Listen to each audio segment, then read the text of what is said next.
Қайыргелді Мирашұлы. Және директордың тәрбиесі жөніндегі орынбасары Жұлдыз Балғабайқызы.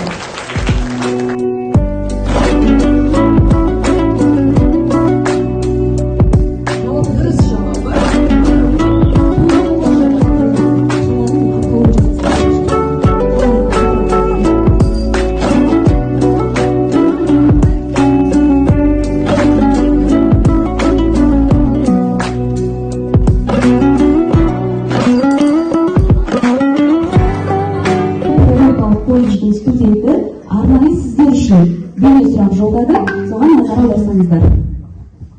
Мен Абай облысы Семей қаласындағы Мұхтар Омарханұлы Әуезов атындағы педагогикалық колледжінің 2-ші курс студенті Ардаққызы Жұлдыз. Құрметті зияткерлер, менің сіздерге қоятын сұрақ. Әлкей Марғұлан 1922-1925 жылдары Семейде Мұхтар Әуезовпен жақын араласқан.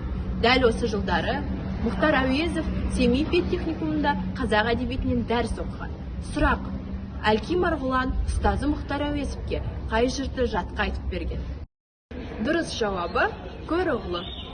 Дала сырнақтарды ойлыратқан